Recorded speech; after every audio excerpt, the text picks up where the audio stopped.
paz do Senhor Jesus, quem nos fala aqui é o apóstolo Rubens, Ministério União da Igreja, Piniel.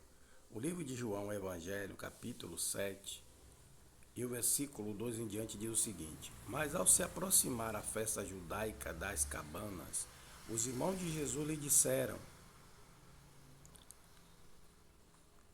Você deve sair daqui e ir para a Judeia, para que os seus discípulos possam ver as obras que você faz. Ninguém que deseja ser conhecido publicamente age em segredo.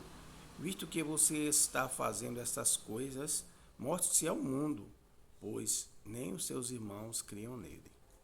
Glória a Deus. Agora você observa que se os irmãos de Jesus não acreditaram nele, imagina certas pessoas mais no mundo, né? Porque tem muitas pessoas que creem, que são simples, mas existem os orgulhosos, que têm dificuldade de exercer fé. Não que eles não tenham nível de fé, mas o orgulho do pecado, né, da criatura caída, impede eles enxergarem. Jesus estava no meio dos seus, eu falo os seus parentes. Eles não acreditavam justamente porque, por ele ter nascido, né, na casa deles, né, filho de Maria. E Maria, como muitos pensam, não teve só Jesus. Lógico que ela teve Jesus pelo Espírito Santo. Foi o Espírito Santo que cobriu, né, com a sua sombra, o Deus Todo-Poderoso, e gerou essa semente. Jesus, o próprio Deus, encarnou. Ora, se ele fez o homem, ele não poderia nascer dele ou dela, como ele nasceu dela, né? Da própria criatura que ele gerou. Glória a Deus, que ele fez, que ele arquitetou direitinho, fez em mais semelhança dele. Então, mas o mais curioso aqui é que os irmãos de Jesus, os parentes, não acreditavam. Hoje em dia você vê Deus levanta muitas pessoas para fazer a obra, e geralmente quem dá apoio não é a família. Quem dá apoio ao ministério são outras pessoas fora. Há exemplo de José. José nasce aonde?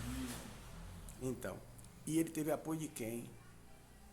Nem dos seus irmãos, porque tentaram matar. E Deus usou isso, né?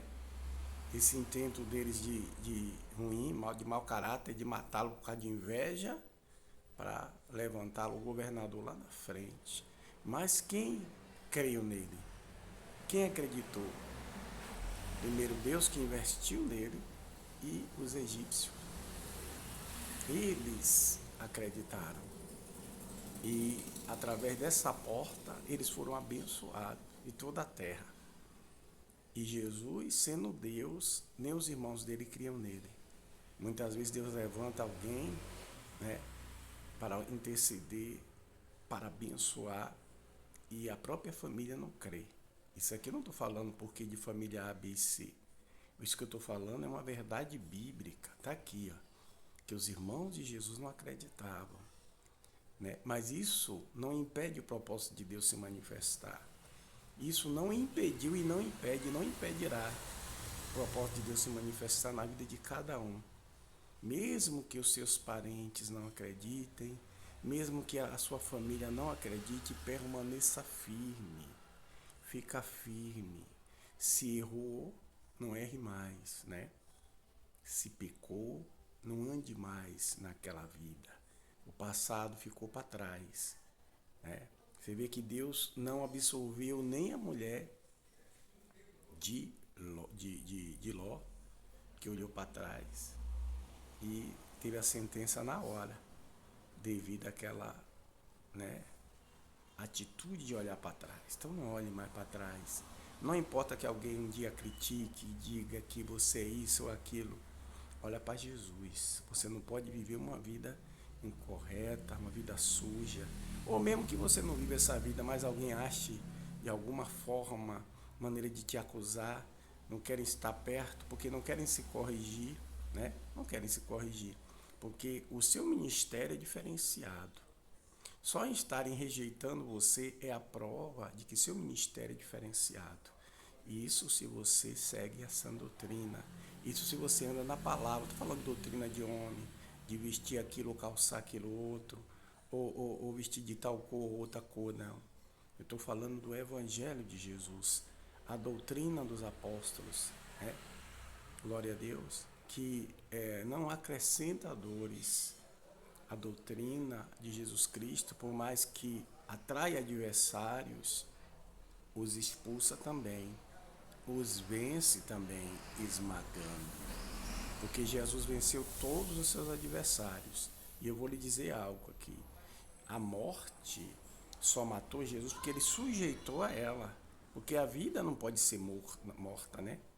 E ele sujeitou a morte para nos salvar.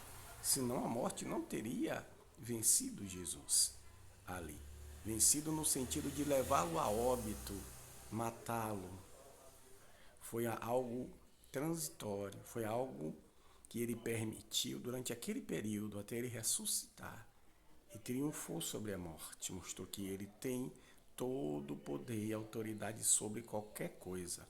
Nós não, nós somos mortais. Quando nós provamos ou provarmos a morte, só Jesus poderá nos ressuscitar com o seu poder. E é essa a esperança que nós temos de sermos ressuscitados. Mas para isso precisamos permanecer na sua palavra. Permaneça, aceite Jesus, você que não aceitou. E você que tem um propósito de Deus na sua vida, persevere, permaneça nele. E que o Senhor te abençoe e guarde. E toda a ferramenta preparada contra mim, contra você, contra nós, contra os nossos, não prevalecerá. Deus nos abençoe e guarde. Shalom, Adonai.